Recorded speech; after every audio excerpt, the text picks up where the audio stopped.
Hi everybody, I'm Liam. I'm one of the Keiser Masterclass trainers here at BORNEFIT. I'm going to show you the setup of the Keiser M3i indoor cycling bike today. Show you all the key points.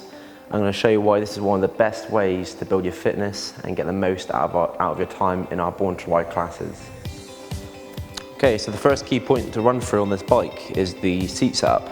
Now this, we will make sure that the seat itself is around hip bone height now. So wherever your hip bone is, you're going to bring it alongside the seat, get a feel for where it is.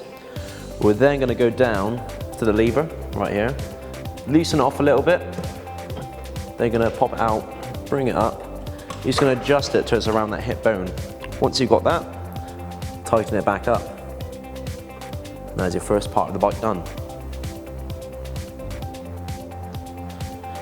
Ensure as well that the seat is nice and loose, because this will be the last part to our setup of the bike. So make sure you have this bit loose here.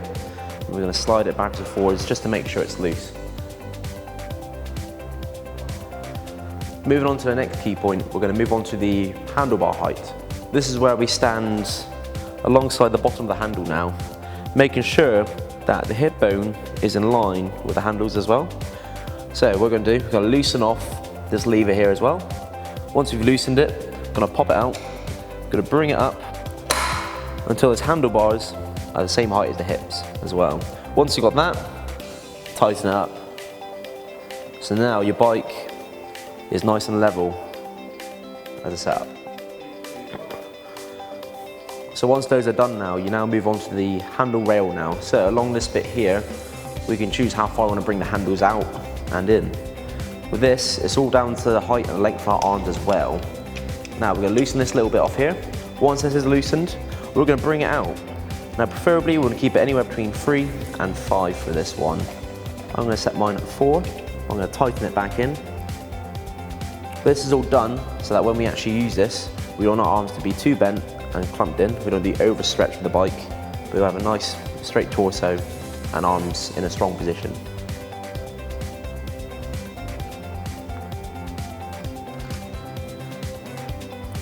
Okay, now we're going to move on to the foot stirrups of the bike now.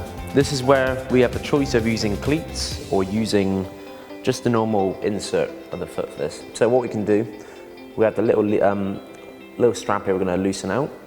This is going to allow us to open out the foot so we can actually put our foot in nice and securely now. So we can either put a foot in through this way, or if we are looking at using the cleat side of it, we can turn it around and we have a cleat attachment for SPDs. So once all this is done now, I'm going to move on to mounting the bike. I'm going to hold both the handles, put my first cleat in. I'll be using cleats for this. If you weren't using your normal shoes, you just turn it around and put your foot in. But I'll be using the cleat side. So once these are clipped in, I'm now going to be on the bike. So now I'm in position. The last thing I'm going to adjust now to make sure I'm really set up for this bike is now the actual seat rail now. So this is a little bit at the end here. I'm going to come off the bike a little bit, turn around, and I'm just going to adjust this. I can bring it backwards and forwards for this motion. Once I've got this set in, I'll make sure it's nice and tight. Now the main thing of this now is that when I bring both feet level, I want to make sure that my knee is in line with the ball of my foot. This ensures that I'm not putting any external pressure if my knee is too far forward, for example, on the bike, or too far back. So this ensures the most optimal way of getting a lot of power to the feet. So once now everything is in place, we can go to the hand positions on the handlebars. We have hand position 1 at the bottom, hand position 2 just a little bit further up, hand position 3 putting the hands higher, and hand position 4 in the middle. Now your Born to Ride instructor will be using these hand commands throughout the class and will be telling you what to do with these. This ensures that you get the best out of your cycling as well, and that it keeps it all nice and varied. Okay, so first we have gears. This is with the red lever. The gears go up and down and ranges from 1 to 24. Above at the top we have RPM, which is our current speed, and shows us how fast we are cycling.